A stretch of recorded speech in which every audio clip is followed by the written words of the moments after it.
Avem două invitate speciale în seara asta, Ana Nistor și Diana Ungureanu. Le-ați cunoscut în sesiunile trecute, iar dacă nu le-ați cunoscut, o să le cunoașteți în această seară.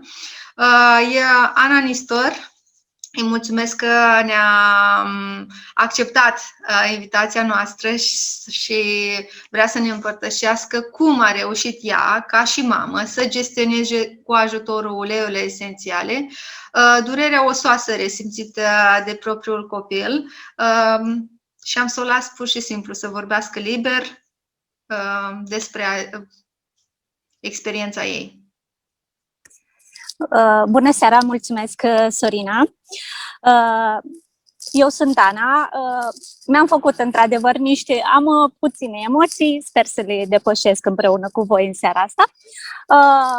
Eu sunt Ana și am să vă povestesc despre fiul meu, care acum are vârsta de 15 ani. Am trecut printr-o perioadă destul de preocupantă, neînțeleasă la momentul acela.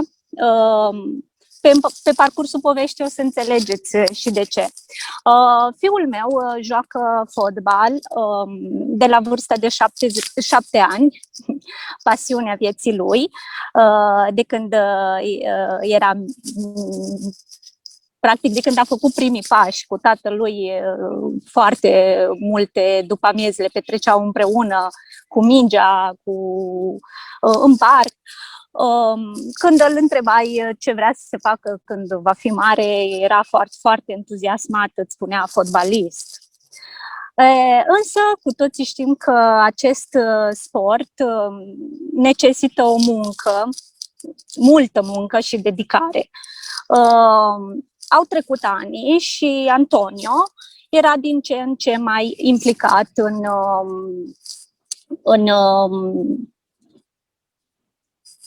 în antrenamentele lui, îmi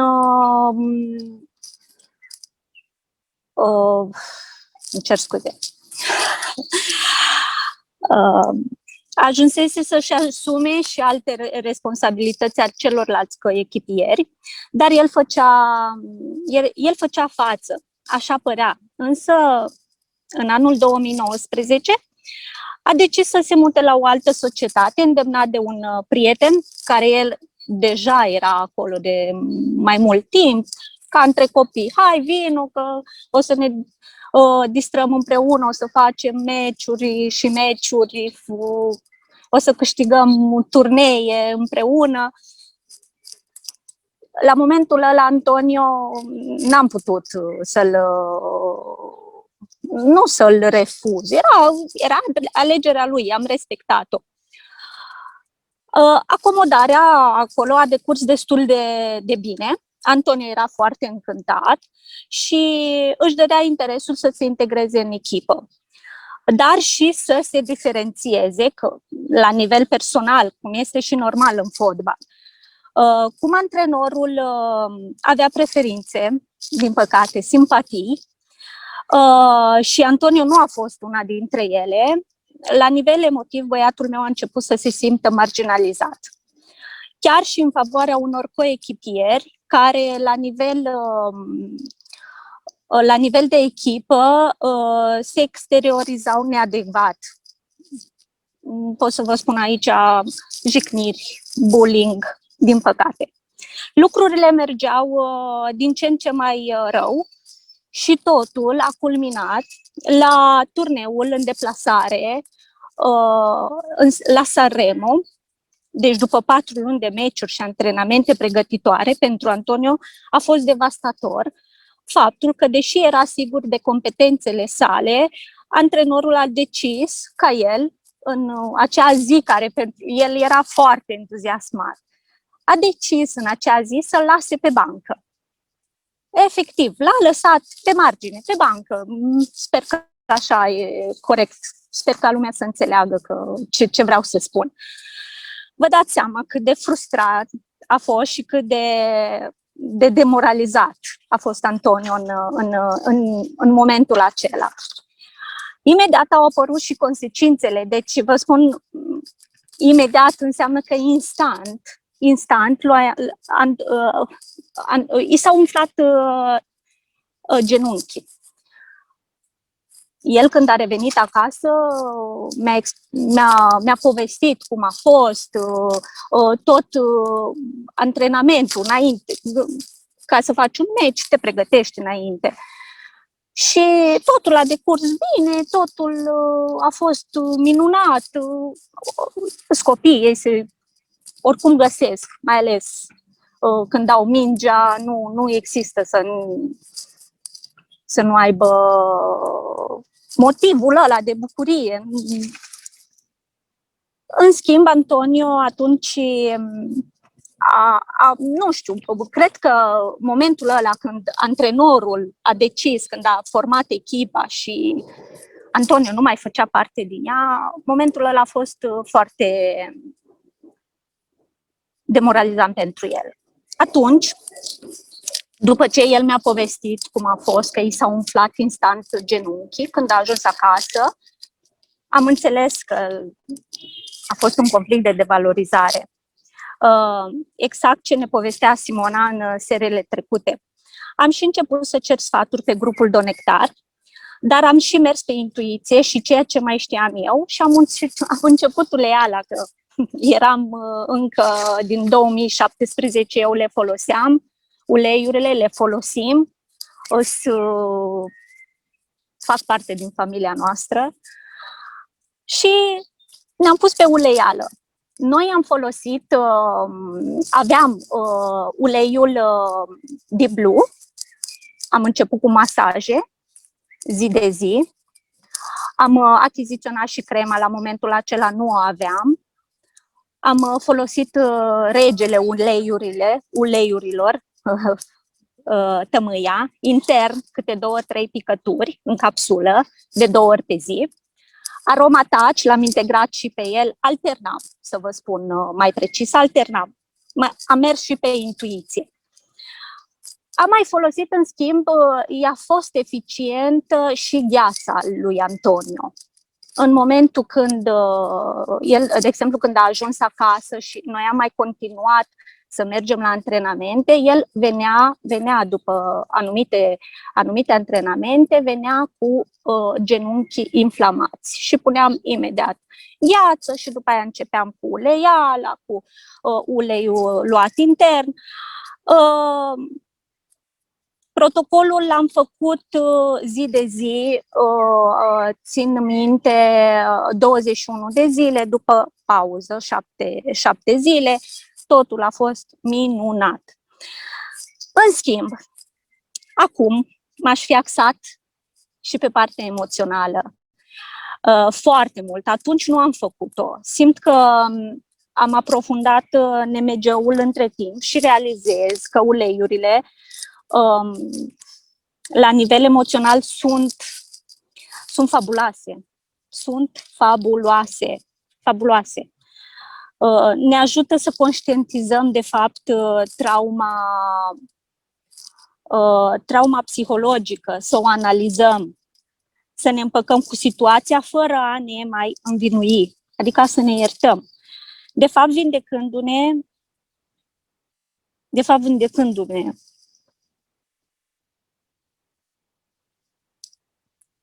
Antonio e un copil minunat. Doar că am avut probleme să-l fac să înțeleagă că în spatele ceea ce se întâmpla era ceva înăuntru lui. Și e greu cu copiii să-i faci să înțeleagă, să conștientizeze că el, nu, că de la antrenament, nu, că am forțat, nu. Și încet încă lucrăm cel puțin cu copiii, n-au cum să înțeleagă că e un conflict interior și acolo trebuie să lucrăm foarte mult. Antonio, între timp, s-a detașat total de această poveste, a decis să continue să joace fotbal și cel mai bun lucru, a schimbat societatea. Și pentru că conștientizarea aduce și eliberare, apreciere. Antrenorul actual a înțeles, ca să vedeți cum se așează, totul se așează. Important e să căutăm echilibrul acela. A înțeles competențele lui la nivel de echipă. Acum deci joacă ca fundaș central, ceea ce celălalt antrenor nici măcar nu l-a intuit. Acest rol îi se potrivește de minune. El face parte acum dintr-o echipă unită și se susțin reciproc. Din punct de vedere NMG, conflictul a fost devalorizarea în cele 4 luni de antrenamente. Inflamația a fost faza de vindecare. Vindecarea a venit cu conștientizarea conflictului, care acolo, în momentul de față, l-a înțeles, dar acum 2 ani în urmă lucram intens, nu îl făceam, nici eu nu eram atunci pregătită. Acum am început să studiez, să fac parte din echipa voastră și să particip la webinariile astea, care în fiecare zi unde avem webinar se aprinde acolo ceva și e minunat, e minunat. Dragilor, asta fac uleiurile, ne vindecă și la exterior, plecând din interior. Uleiurile sunt extrem de versatile, extraordinare, aduc un echilibru organismului. Cam asta am avut eu să vă povestesc. Am avut mari emoții, îmi bate inima aici foarte tare, nu credeam. Am avut o stăpânire de sine, dar acum m-am pierdut un pic. N-am reușit să-mi țin discursul atât de cum aș fi vrut eu. Dar cine a fost aici, sper că m-a înțeles. Vă mulțumesc că mi-ați oferit această oportunitate să vă povestesc această experiență a mea, a lui Antonio, care am învățat multe din ea. Mulțumim, Ana. Cred că oricum atunci când e vorba de copii ne pierdem cu toții. Cuvintele, știi? Să știi că nu mă așteptam să am atâtea emoții, Sorina. Nu contează, ai avut emoții, beneficii și îți mulțumim că ai acceptat să ne împărtășești experiența ta și a lui Antonio și sunt sigură că data viitoare o să fii și mai dezvoltată. Să știi că noi, de exemplu, facem asta cred că 1 an și ceva, Alexandra, lucrurile pe care le facem și cu toate astea. Cu toate astea, noi încă avem emoții, așa că eu te felicit, din punctul meu de vedere, ești minunată și îți doresc să continui pe drumul ăsta. Și eu mulțumesc, Ana, și eu îți mulțumesc tare mult. Ce să zic, te îmbrățișez așa, cu toată puterea. Îți mulțumesc tare mult. Mulțumesc, Ana. Mulțumesc. Tu ești primul om care a intrat în echipa mea și pentru mine asta e ceva așa special. Știi, mulțumesc.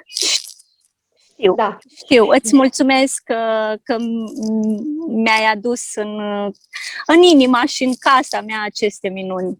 Îți mulțumesc. Ție să-ți mulțumești că ai avut încredere. Da. Exact. Iar munca, să știi că este a ta. Munca din spate și conștientizările sunt ale tale și noi nu putem decât să-ți mulțumim că ne le împărtășești. În continuare am să o prezint pe Diana. Noi pe Diana am mai avut o invitată care ne va vorbi despre experiența ei holistică în echilibrarea și menținerea sănătoasă a sistemului osos la adulți și ne va povesti experiența ei cu aceste minunății. Bună seara tuturor, eu sunt Diana Ungureanu, cine m-a mai văzut știe deja, cine nu am plăcerea să mă prezint și în seara asta am să vă povestesc o experiență tare frumoasă. Nu este a mea direct, dar este a mea indirect, este a soțului meu și cum noi știm că soțul și soția sunt unul, atunci m-a privit direct. A fost ca o testare pentru ceea ce eu deja știam și trebuia să transmit mai departe. Practic, soțul meu, acum un an, a început să se confrunte cu niște dureri la genunchi, dureri sporadice la început, dar care, după încet, încet au devenit permanente în intensități diferite. Evident, imediat am apelat la cutia noastră cu minuni, am folosit Diplu, la nivel local, evident masaje cu Diplu diluat, eu nu aveam crema Diplu atunci, iar la nivel intern am folosit Morphine Bomb, care deja știm că conține 2 picături de Frankenstein, 2 de majoram, 2 de origano și 2 de cobaiba. Durerile dispăreau aproape de fiecare dată total, dar reveneau. Și atunci, discutând cu soțul meu și expunându-i faptul că durerile nu vin niciodată doar așa din cauza efortului depus sau din cauza extenuării fizice, ci în interiorul nostru se mai petrece și altceva, am început să investigăm problema asta. Eu știam foarte mult că eram la curent cu faptul că el dorea foarte mult la serviciu să obțină un alt nivel. Știm că atunci când atingem un anumit prag de cunoștințe, de responsabilități și implicări, automat de aici trebuie să vină și o altă încadrare în categoria de muncă, să zicem așa. Atunci, soțul meu a început să-și asume tot mai multe responsabilități care îi veneau atribuite, evident, de cei ce conduc această societate. Pot să zic că el lucrează într-o societate care se ocupă de curățenia industrială, adică ei lucrează în supermarketuri, în spitale, birouri, nu fac și curățenie la nivel de apartamente sau de locuințe, însă curățenia industrială presupune, după ce un supermarket, de exemplu, a fost renovat, vine echipa și pregătesc terenul pentru a putea începe activitatea. Și soțul meu era responsabil de un anumit număr de oameni în fiecare zi, mai mult sau mai puțin. Activitatea lor se împarte pe echipe de 10, 5, 7, 2, 3, depinde fiecare unde merge. Cu oamenii cu care el mergea, cu care lucra în ziua respectivă sau în numărul de zile respective, practic el primea atribuția de a răspunde de buna funcționare de buna funcționare a zilei de muncă, de materialele care se foloseau, detergenți, alte ustensile,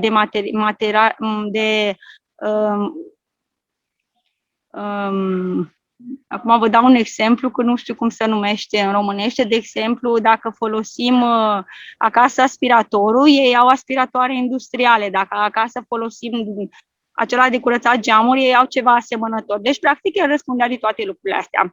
Când ajungea seara în firmă, evident, mulțumim frumos, a fost super. A fost super o zi, 2, 3, 4, până când, evident, soțul meu și-a cerut și beneficiile economice, pentru că suntem mulțumiți la muncă când venim, apreciați pentru ceea ce facem, dar dorim și din punct de vedere economic să fim retribuiți pe măsură.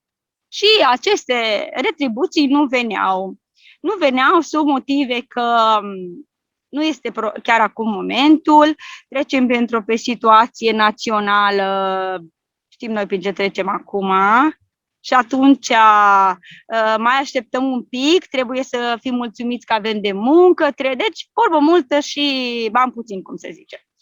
Și atunci soțul meu o perioadă depunea eforturi tot mai multe, se implica tot mai mult, făcea mai mult în speranța că va veni recompensat și va veni apreciat pentru ceea ce el face în fiecare zi.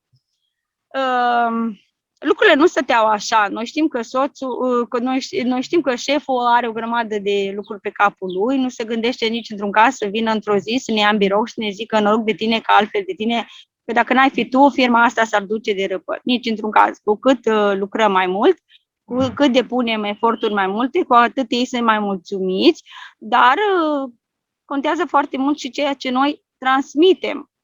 Pentru că atâta timp cât noi nu punem niște limite foarte clare și nu avem o poziție foarte clară, da, muncesc, îmi iau responsabilitățile respective, dar vreau și să fiu recompensat corespunzător. Nu pe vorbe, săptămâna viitoare, luna viitoare, la următoarea întâlnire, nu, acum. Exact asta a făcut soțul meu. Când a spus stop, a înțeles că practic era spunem noi în România acasă, că ne duce cu vorba sau cu zăhărelul. Când soțul meu a spus stop, au încetat și durerile. Practic el era în fața de vindecare când îi se umplau genunchii. Adică el a înțeles că practic nu va fi retribuit imediat așa cum el se aștepta. Și atunci și-a pus inima în pace și a spus nu unor activități care necesitau foarte mult efort, atât fizic și psihic, până în momentul în care astea nu vor fi recunoscute la nivel laborativ. Și a schimbat și modul lui de a fi. Este la fel de disponibil cu colegi, este la fel de empatic. Însă, când vine vorba de lucruri mari, cum se zice, adică de a acoperi niște poziții laborative care necesită o anumită pregătire, care el practic o are, pentru că lucrând de atâția ani, evident, experiența o capeți. O are și teoretic pentru că i s-au mânat diverse certificate sau atestate de participare la anumite cursuri de formare pe care firma le-a pus la dispoziție. Însă, în statul de plată, astea nu rezultă și atunci este formă fără fond, cum se spune. Și s-au rezolvat problemele când noi am înțeles, practic, de fapt, ce era în spatele a acestor dureri pe care el le acuza și le punea pe baza faptului că a muncit mai mult decât se aștepta sau decât mai era dispus în ziua respectivă. Eu aș vrea să transmit tuturor că uleiurile esențiale, dacă ne găsesc pe o vibrație înaltă, adică dacă noi știm unde suntem, dacă avem sentimente și emoții pozitive, la nivel fizic își fac efectul imediat. De ce? Pentru că pleacă de la un alt nivel să lucreze.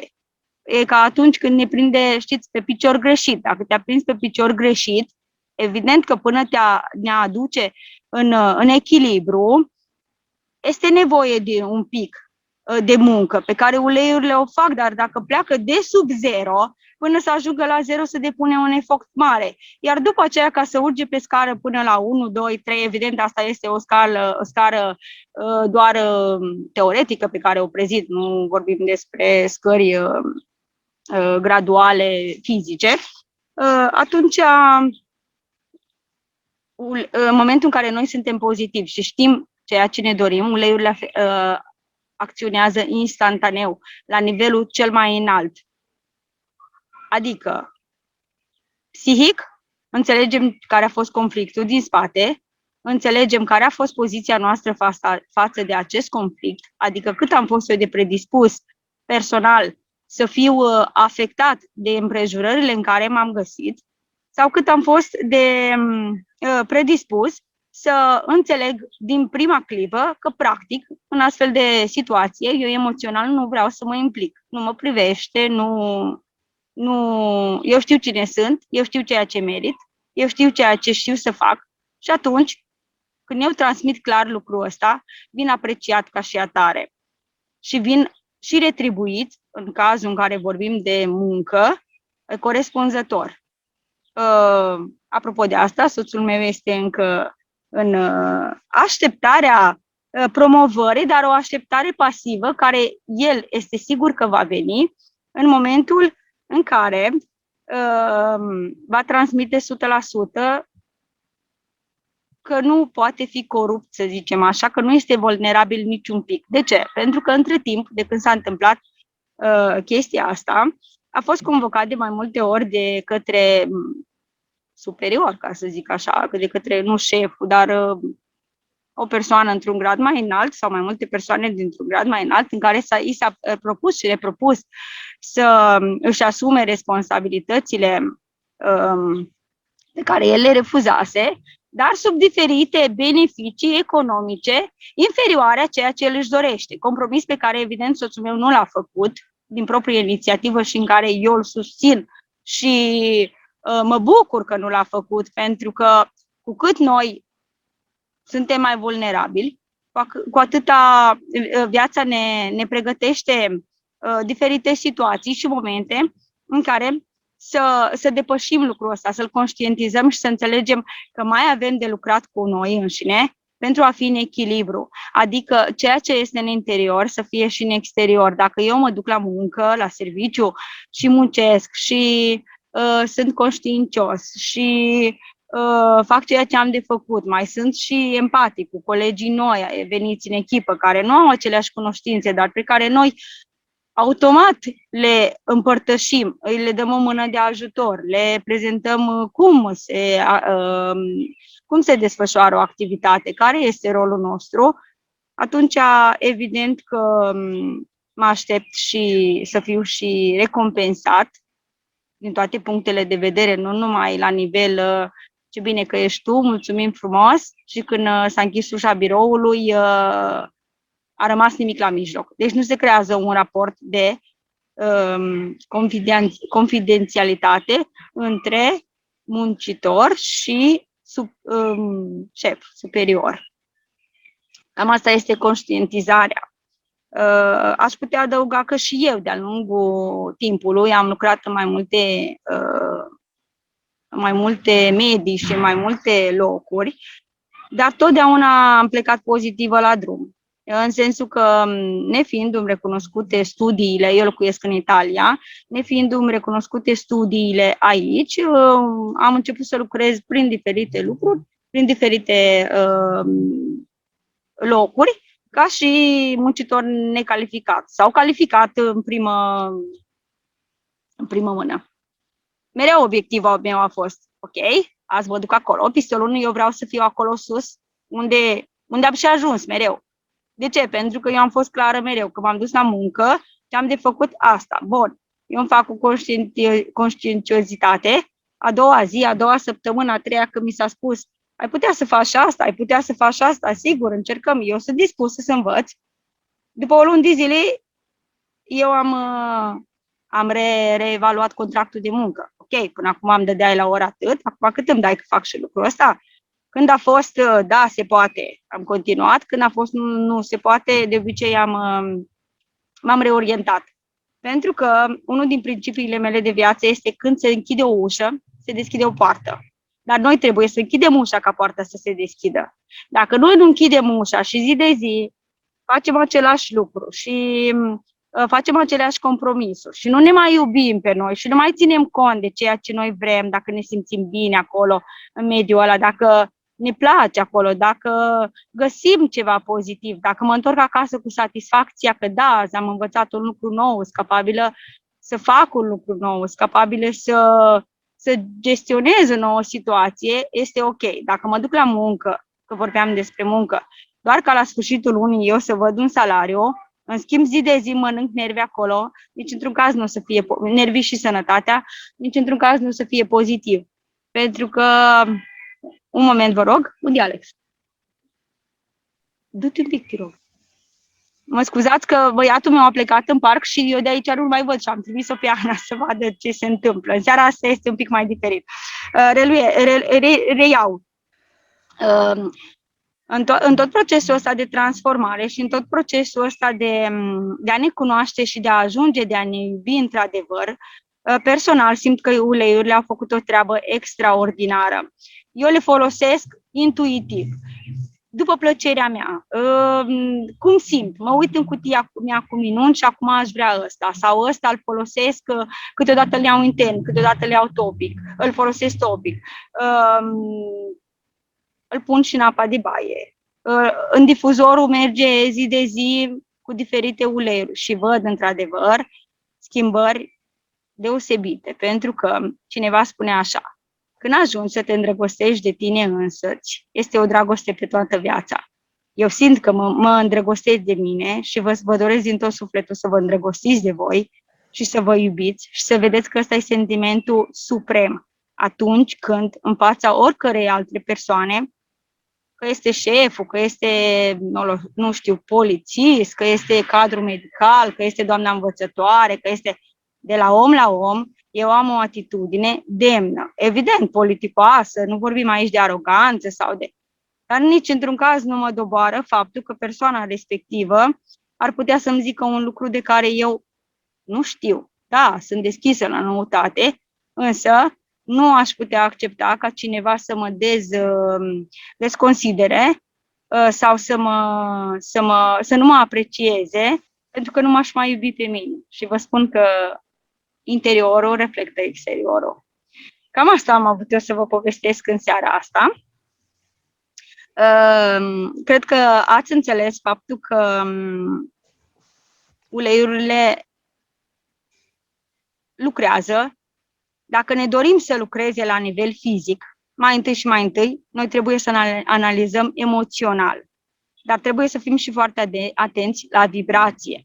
Pentru că dacă vibrația noastră este joasă, zi de zi suntem abătuți, preocupați, îngrijorați de ziua de mâine, nefericiți pentru că un alt coleg sau o altă persoană este apreciată doar pentru că a fost un pic mai șmecher, se întâmplă odată să fie un pic mai șmecher, ca să spunem așa.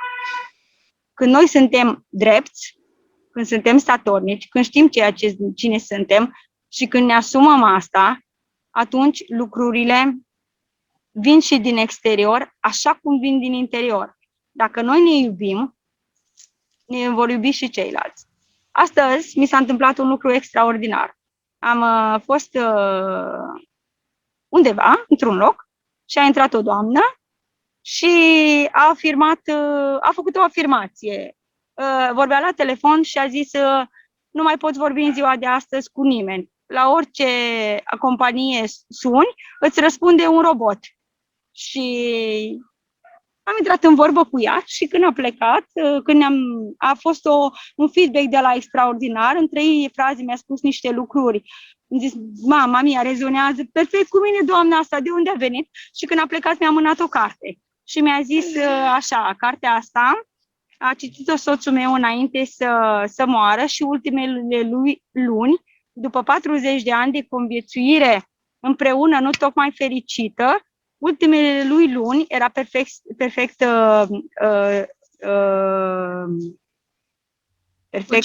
lucid, era perfect lucid. A fost așa cum mi-aș fi dorit eu toată viața. Nu am citit cartea, evident că nu am avut timp, am răsfoit un pic. Titlul se intitula cam așa ceva: un preot care a luptat 40 de ani cu nervozitatea lui, dar în cele de urmă a reușit. Deci a fost wow. A fost wow. Cam asta am vrut să vă povestesc în seara asta. Vă mulțumesc tare mult că m-ați ascultat. Mulțumim foarte mult că ne-ai împărtășit experiența ta și ție și Anei, cum ați trecut voi prin aceste experiențe și ați folosit uleiurile ca și unelte. Noi asta îndrumăm pe toată lumea, să folosească uleiurile ca și unelte de început, după care încet o să vedeți că o să fiți intrigați și o să vreți să citiți despre ele, după care o să ajungeți din aproape în aproape către cauzele emoționale, către lucrurile pe care mult timp societatea le-a ignorat. Da, Alexandra, la tine te scrie Buireană, Mihaela. Ai ridicat mânuța sus, ai cuvântul. Ca la școală. Ca la școală.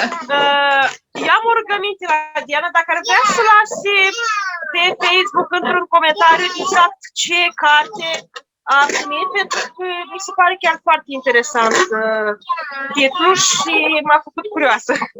Sigur, eu am primit-o, cartea este în italiană, eu am să o caut, dacă este tradusă și în românește, și cu mare drag. Și eu sunt foarte curioasă, este o cărticică atât de groasă. Mulțumesc! Dar 40 de ani de nervozitate versus câteva luni, vrea să spună mult. Vrea să spună că, deci esența ar fi că schimbarea se poate, indiferent la orice vârstă, dar doar să se vrea. Doar să se vrea. Asta așa este. Sigur, cu mare drag o las în comentarii, sigur. Eu aș vrea pentru că ne-am adunat mai multe persoane aici, sper că sunt și cei care sunt înscriși în testare. Dacă este cineva care vrea să interacționeze cu noi și să ne spună pe parcursul acestor 4 zile dacă a văzut schimbări, dacă lucrurile merg spre bine sau ce vrea persoana respectivă să ne împărtășească, nu știu.